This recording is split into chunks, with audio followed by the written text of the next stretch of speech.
Hello, people. We are going to get started soon. Welcome to Physical Distancing Intimate Conversations with me, Danny Terrell. This is a Central District Forum for Arts and Ideas program. We do this every Saturday. Um, and we're here. I'm going to pull in our guest. She'll be coming in a second. I hope everyone's having a great day. Y'all see my look today? Hey, Danny. Hey, Jessica Rachel. You so fine. See, you're beautiful. So I will tell you, the lipstick is because your lipsticks are always popping every time I see you. So I was like, today, in honor of Jessica Rachel Day, we have lipstick on. So, I see it. I fuck with it. yes, Lip Bar. Okay, the black owned vegan. Yes, out of Detroit, Michigan, my hometown. Every time I go home, when it's safe to go home, I go to Lip Bar. So everybody, Lip Bar, Detroit, Michigan, young black girl, young black woman created it. It's cute too. It's like really Yeah, they cute. got nice colors. It's not just like red and nude. Exactly. So this blue I got from there, and I love it. One of my favorite colors. Um, okay, let me do my business before we jump in because I'm excited to talk to you. But let's me do my business first. You look great, by the way. Oh, thank you. You always do. I tried to put myself together for you, Danny.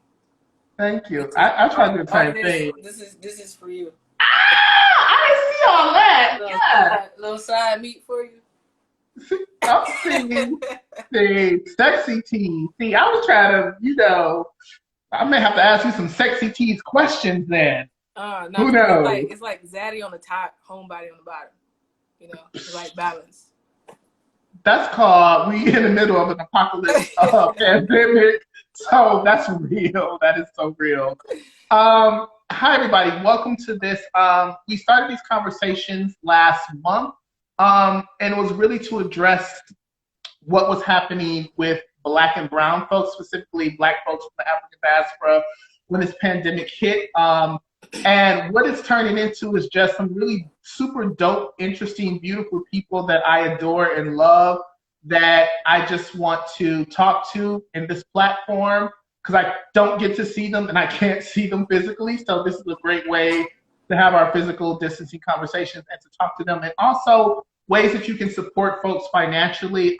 We'll put all that information out there, ways that you can support Jessica Rycheal. Today, we're doing things a little different. I'm always thinking of something new and different. So Jessica, you're the first person that I'm doing this particular thing with. So I have this box of cards that I got. Y'all can see that. Confidence, battle against timidity. You know I can't Yeah. see, but I hear you though. Yes. So I'm just gonna read. Let's see, which one do I want to read?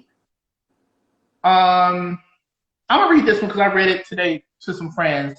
And this is just talking about confidence, and I think this is a great way to start off our segment with Jessica. Okay. We have not seen enough of the rough drafts of those we admire. Confidence means forgiving ourselves for the horrors of our first attempts. I'm gonna read that one more time in case y'all didn't get it. We have not seen enough of the rough drafts of those we admire. Confidence means forgiving ourselves for the horrors of our first attempts. Right. I just wanted to throw that out there. We're going to start that. Yes, we're going to start there. I just wanted to start there. I was talking with some friends today, and I was just going through the cards because there's like cards and things that I have, and I picked. This is what we talked about something with this card today, and I was like, okay, I love this card, and so I was like, let's read it to Jessica. But before we jump into our questions, how are you today? And I mean that question in like the Black people. How are you for real today? Okay, so I'm gonna be honest and say that like for like the last maybe month and a half, every time somebody asks me that question, I disappear on like straight, Yeah. straight silence. Because honestly, most of the time I don't know. I Right. feel all over the place. I feel a lot of things. I feel I mean, it depends on the day. It depends on the hour. It changes by the minute. I don't know. I mean, I feel overwhelmed consistently, but I also feel like this weird, eerie sense of calm sometimes too. It's a lot of that, and I feel like it's a thing that I want to call numbness, but that's not necessarily the truth. Right. So I don't know. I feel like my body and my emotions are doing the best they can to protect me in the ways that I've known to protect myself in the past. But what's interesting is that my work right now in life and in therapy specifically is giving myself room to experience something new. You know what I mean? Like, I don't necessarily have to protect myself in the same ways that I needed to protect myself before. Even if I need to protect myself now, like, what does that look like? Are my old protective measures serving me? Are they keeping me safe, or are they pushing me further away from the things that I need, the comfort that I need? You know what I mean? So it's been an emotional tug of war, to be real. Right. And I feel like I'm just trying my best to be fluid and be still and listen and hold on and wait and hold it out. You know, like we come from a strong stock, so I'm not worried about whether or not we're gonna be okay. Right. As a collective, I think it's just figuring out how to hold myself, how to hold my people, and how to get each other through. Awesome. And and I realize we ask that question of just like, how are you doing, especially in the midst of the pandemic? And I always ask people, how are you doing for real? Because we'll be like, won't say anything, like, oh, we're okay, but what is that thing underneath of that? Because we don't ask folks, how are we doing for real? How are you doing for real? We just ask, well, how you doing? That's a general, like, tell us you're good, you okay, but it's like, no, how are you for real? And that question, that last part of the question has become important to me, because we need to get to healing with people. Right. And sometimes, like, when the how you doing for me doesn't weigh as much as, like, no, how are you? What are you going through as a human being? Whether you want to tell me or not, at least I am curious enough to know and want to know, how are you actually doing? And not the blanket, like, hey, how you doing? Yeah. Not that thing. So I always ask that question. Thank you for sharing that. We're going to jump into some more of those conversations. Hey, everybody who has joined us. I normally don't shout out a lot on Instagram because I'm trying to talk to people and y'all scrolling and y'all typing stuff. So if it's something important, I'll try to get to it. But if not, just watch and enjoy. Sometimes you just need to be quiet and listen. Sometimes you just need to, like, not want the attention and just need to listen. So I'm just saying. Jessica Rycheal is a multidisciplinary storyteller and creative director from Macon, Georgia. Since relocating to Seattle in 2014, Jessica has carved space for herself in the Pacific Northwest with a decade of experience in brand strategy and design and a blossoming presence in the fine art space. Her work embraces vulnerability as an act of resistance and asks us to challenge traditional notions of identity and belonging as she chronicles tales of healing, resilience, and her journey toward authentic selfhood. That's beautiful, and I can attest the times that I spent with you was definitely about that. Let me jump into this other question that's not on the, I love cards, people. I love question cards. Let's see. Let me go with this one. This may be jumping in real deep. What do you most regret so far? Whew. Exactly. You can go as deep or as light as you want to, but I just thought with you, that's a really great question because you dig into some deep things. Oh, man. Oh, damn, Danny. Let me gather my pearls. I feel like lately it's been not being honest with myself. And in a variety, I feel like in every kind of circumstance. I feel like I feel like my mission. I've been talking about this self-care healing stuff for like years now, like years since before it was cool on social media. Because I needed to face what it was that I was afraid of. Right. And I think there's a part of me that felt so accomplished for facing that, for saying, okay, cool, yeah, I'm a Black, queer, non-binary person with bipolar depression and complex PTSD. Great. I felt so accomplished by just being like, cool, I'm myself. I'm gonna tell you what it is, you know. And I thought I was done. But there was a deeper level of honesty with myself that I think I was afraid of. But I don't even know that I can say that I wasn't aware I needed to be. I think I was just always afraid of it. I think I was afraid of what you have to face to accept yourself. That's why the card that you opened with was so crazy to me. Yeah. Because you know what I mean? Like I feel like you hide from when you really do the work, when you want to heal for real. I talk about healing for real. You talk about how people are doing for real. I talk about healing for real. I'm not talking about numbing yourself. I'm not talking about detachment. I'm not talking about distractions. I'm talking about for real, getting in the nitty gritty of how you function as a person, and in the ways, learning more about the ways that the way that you protect yourself start to get in the way. And I think there was a lot of grief that I wasn't ready to be honest with myself about just different life experiences and different discoveries in myself. I feel like there was so much grief that I didn't know where to place, that I just I just put it away.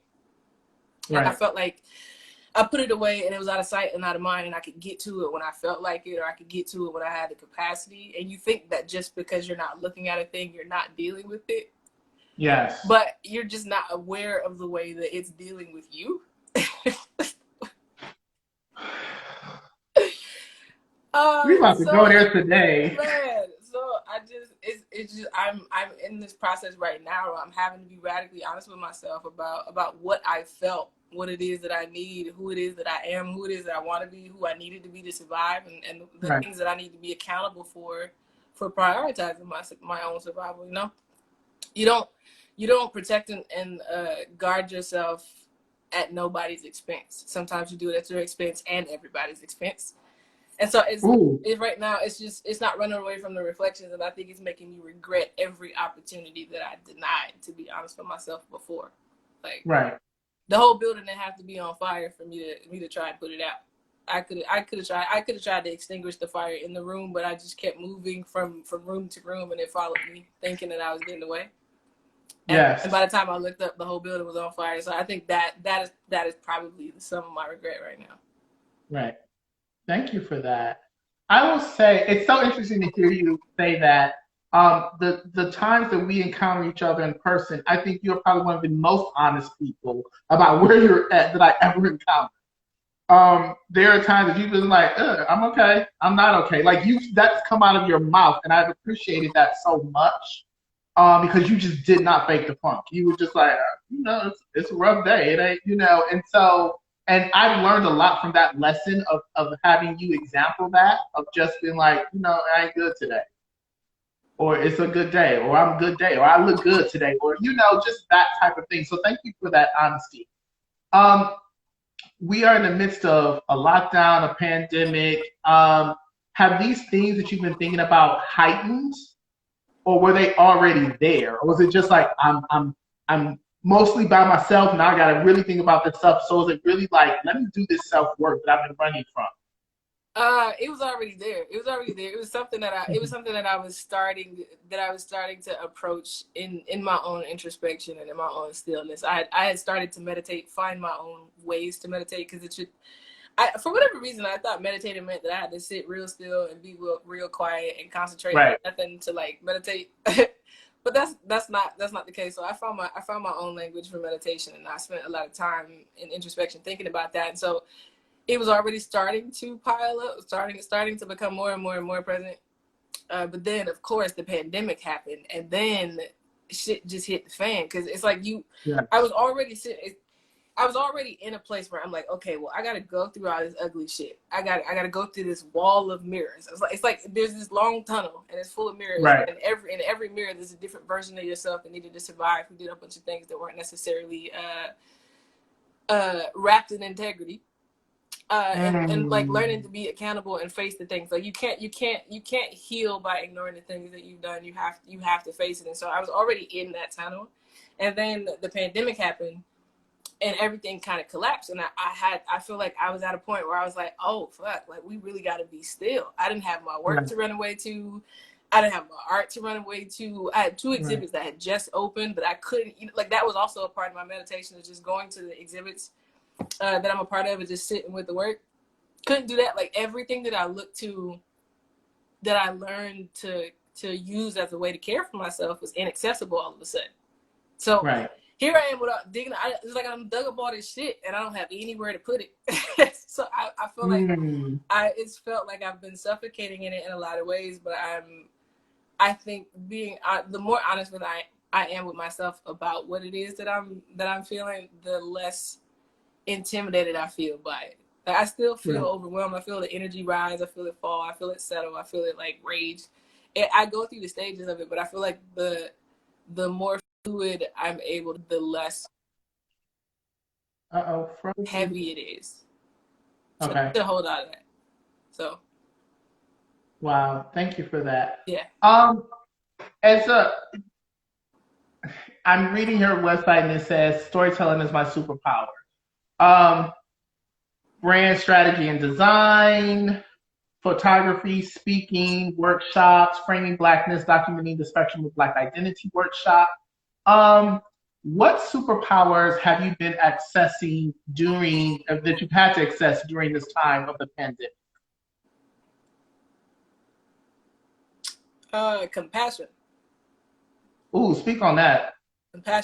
Compassion has always been a superpower. I think people who are people pleasers, whether by trauma or by choice, are naturally compassionate, like overly compassionate to a fault. And so I've never had a hard time extending compassion to other people or showing up for other people, but I had a really hard time doing that for myself. And so I think the pandemic is teaching and has taught me how to apply that superpower to myself.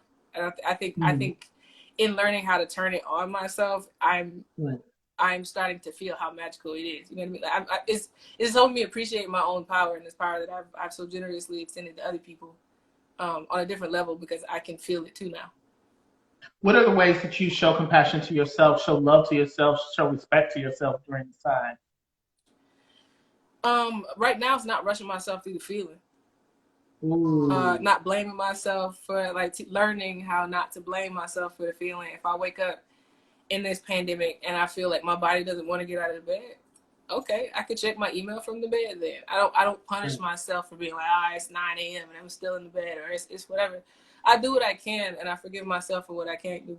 And I think that's not something that capitalism encourages. And I understand how difficult that is for people, but it's definitely been a game changer for me. I think it's hard enough to feel all these things, especially as a sensitive person.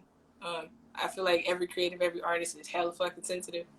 So it's hard enough to be a sensitive person, trying to navigate this pandemic and the feelings that come up. And you add the layer of Blackness to that and what's happening to us, like even in the house, like they running up on us in the house now. That's it, like to be locked in the house and know that danger can still come to you. It adds a layer to it. And so there are a lot of factors to this. There's a lot of context to what I feel that has nothing to do with me. That's not my fault. And so it's not fair for me to punish myself for responding emotionally or responding physically to things that are happening beyond my control. Like I can feel it. I can allow myself that grace, and then I can figure out what it is that I need to care for myself. Wow, that's deep.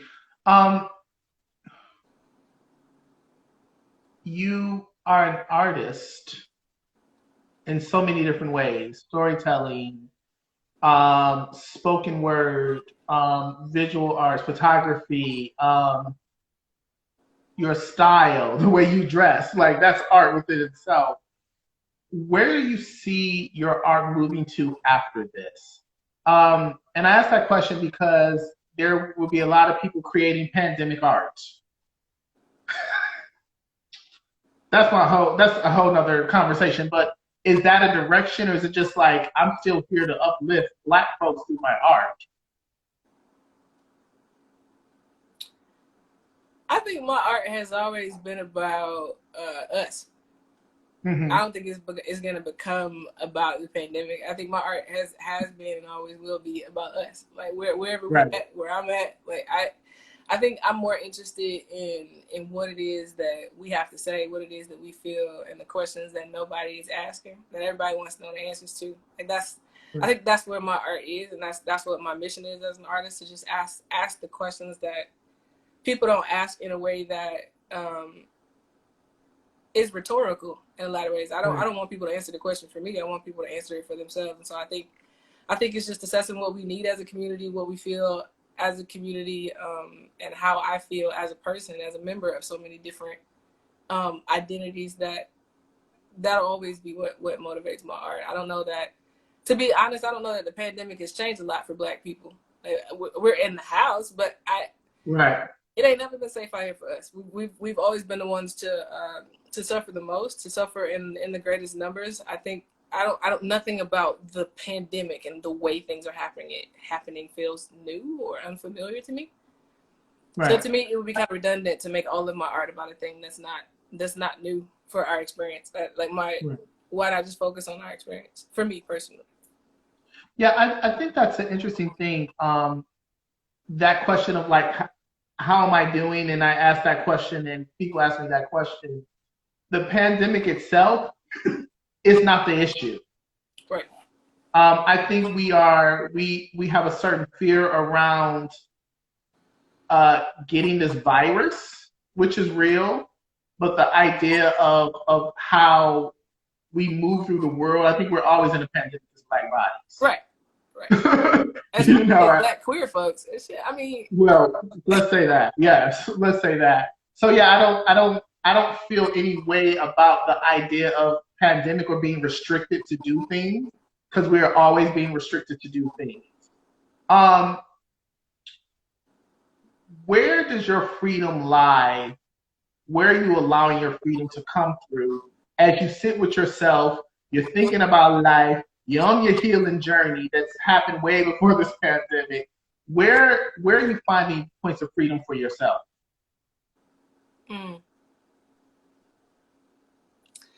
That's interesting, man. I feel like it's just been in reframing the solitude where I can. Like I'm in this space, but I'm not imprisoned by it. I can move things around as often as I need to. I can shift. I can add more life. I can go get more plants. I think it's allowing myself giving myself permission to move around, to move around here.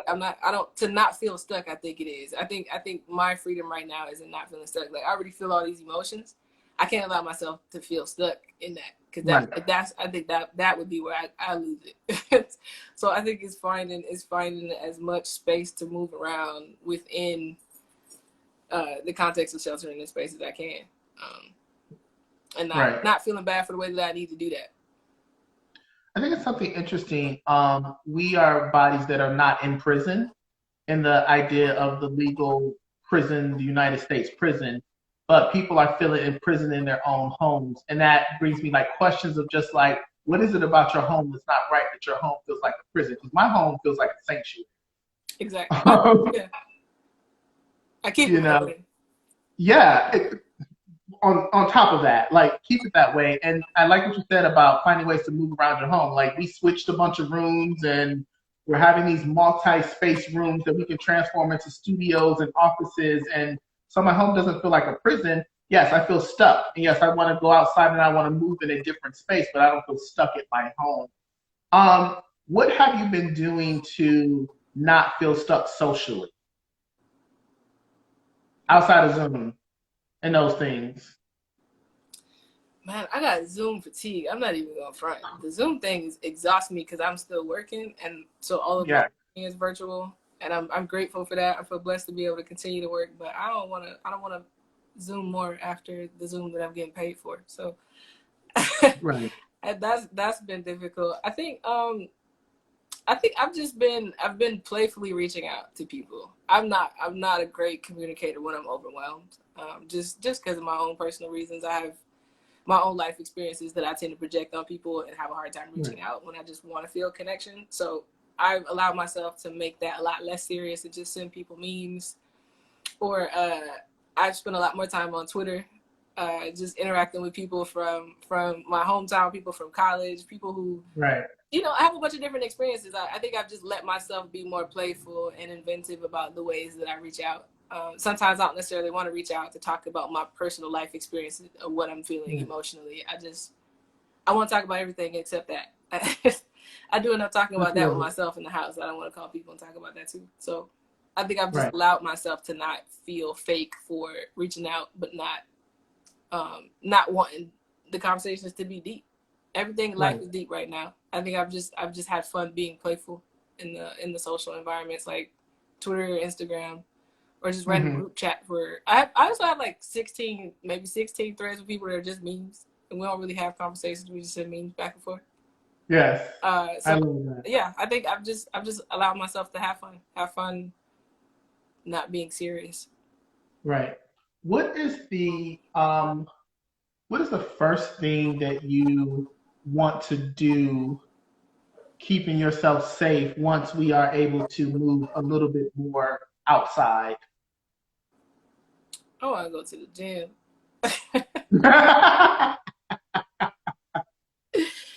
Oh, and that has nothing to do with my appearance, man. Like that the gym. I've always had a very love-hate relationship with the gym and a real on and off relationship with the gym. Like I go real hard for like 3 months and then fall off for like a year and a half. Right. So I was like never consistent. But then I hit a wall and my anger, I was dealing with all this rage and anger and I didn't know where to place it. And I didn't have a therapist at the time who could like help me navigate it in a way that I wanted to. And so I picked up the gym just as an outlet to go move some of that energy around. I got addicted to it. I got addicted to like having a place where I could just let my emotions be restless and then not bring harm to me or anybody else, or, you know, it not make me look like I have the capacity to harm anybody. So I miss that. I miss that release. I love that. Are you in a rush for the gyms to open? Because there's a gym somewhere in Washington State that they're like, we're opening no matter what. And I'm just like, it ain't that deep. Right. Like, let's think about this more wisely, folks. I know I'm all over the place with questions only because it's just like I just want to like talk and just not necessarily interview you in that way, but just talk about the things that I just wanted to ask you. But I want to jump into your art. We have a few minutes left. There's photography. There is the storytelling, the spoken word, the brand strategy and design, the public speaking, the workshops. Can you give us a sense of like what all those things mean to you? Because they're four or five very dynamic things. And what I'm realizing as a creative person, I'm not just in this box, and they all bring something different for me.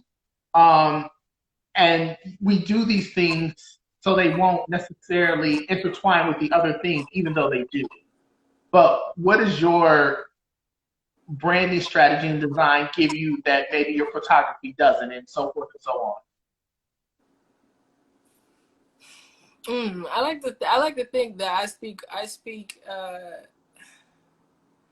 I have one story that I tell in like several different languages, so it's not necessarily a different story that I'm telling in every outlet. It's a different way of it's a different presentation, a different way of giving it to people. So I think the writing was my first love, like period. That started middle school, and I think everything stems from that. Everything stemmed from the writing. I didn't know anything about being a spoken word artist. The only thing I knew about was that HBO Def Poetry Jam, I think it was. Yeah. Back in the day. But we didn't have HBO all the time. I think I messed around and caught like a preview or something like that. Didn't even get to see the whole thing, but I was hooked. And that took off for me. So I feel like writing became an outlet for me to say everything in a safe space that I couldn't say to people. It just taught me how to connect. It taught me how to get connected to my feelings and who I am as a person. Right. And then photography happened in college because I was a first generation college student and was wildly unprepared. That was also when like the mental health issues started to like really affect me as an individual, like after I left home and was by myself. And so I didn't know what to do with myself. So I sold my books back at the end of the first semester and got myself a little digital camera, and the rest of it was a wrap because it had a little self timer on it. So I would turn myself up and then do little dorm shoots. I set a little camera up and then run across the room whenever my roommate was gone. And then before I knew what I was posting those pictures on Facebook, that was like the beginning of Facebook. And my friends in the dorm, that was back when you had to have the college email address and everything. So my friends in the dorm seeing the pictures and asking me who was taking them. And I was like, well, it got self-timer, I'm taking them. And then they started to ask me to take their photos. And so it became this thing. It just became a bunch of different ways that I got to connect with people. And the profession, I guess the professional aspect of it came later after I did it so much that people were like, yo, you're putting way too much into this to not be compensated for it. Like all of these different things that I've come to be compensated for started out as just passion projects and ways that I was able and curious to connect with the people around me and the people that I loved. And I think I've learned to express that in a bunch of different languages. So the brand strategy and design just marries the visual with the writing.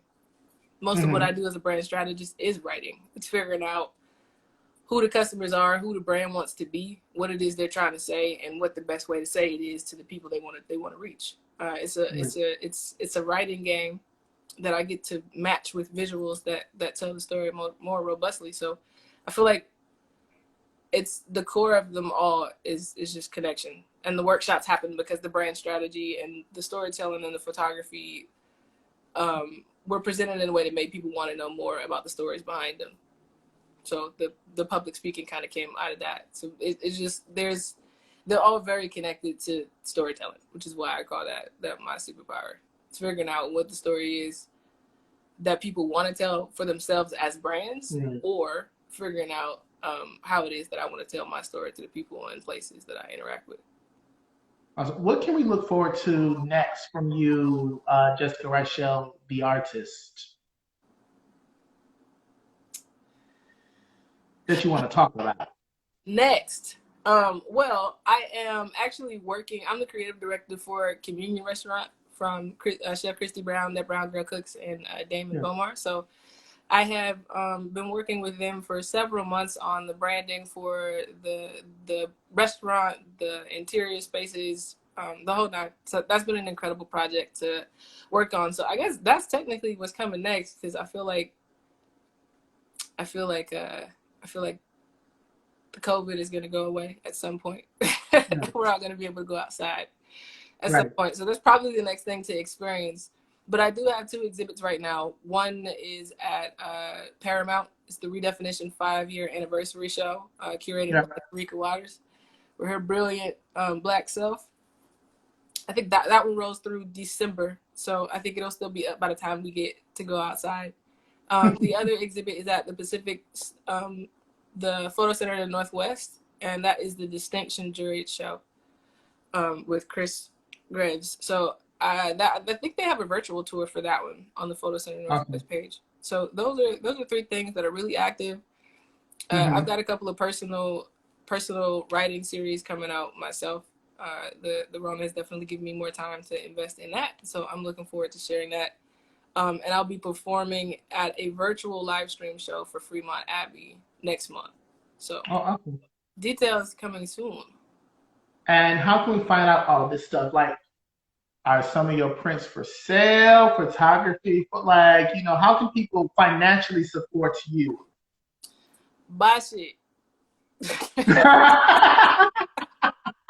The most basic way possible. Just buy it. Go to my website and buy some shit. I have some prints for sale. I have a few different prints from the Altar Call series of self-portraits that I debuted at Virago Gallery with Tracy last summer, which was an amazing experience. So I have, I think, 3 or 4 of those prints, and I also have prints from Everyday Black, my actual debut museum exhibit at the Northwest African American Museum, on sale on my website at jrycheal.com, which is in my bio. Also, you can just send me money directly on Cash App. Just money sign Jessica Rycheal. That's also nice. Just Love it. Just And I because just fun stuff. did. I just posted. I can never pin anything. That is so horrible. But I just posted your website on the thing. So, yes, everybody, please support these artists. Again, one of the reasons we do this is not just to say that Central District Reform is doing something. I personally, and our mission is really to try to support folks throughout the course of our season. We can't talk to everybody. This is a way for me to talk to as many people that I find dope and interesting, that I admire, that I love on a personal note. I hope other people are watching and fall in love with Jessica Rycheal and follow them and follow everything that they do on the Twitters, the Grams, the books, and all of the stuff. Their work is really important in the world. It's so fun. I'm looking at this picture of your storytelling is my superpower on your website. And I don't know if this is like green or blue lipstick, but it's just popping. Anyway, last and final question is, what is your joy?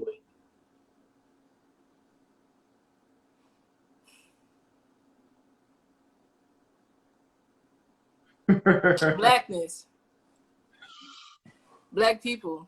I think there's so much happening to us right now, and I said that was a part of the heaviness, but it's also really like the core of my joy. Like, I love Black people. I love how dramatic we are. I love how Yeah. extra we are for no reason. I love the way we talk. I love how every time a Black person tells a story, it's like 6 times more dramatic than what actually happened. I like the way we dress. I like the way we're funny. I like the way we grieve together. I just enjoy Blackness as a collective. Like, it's a whole nice vibe, and I feel like the more connected I feel to like Blackness and Black people, and the more I like experience Black joy on the internet, in the world, in person, in the conversation, the lighter I feel.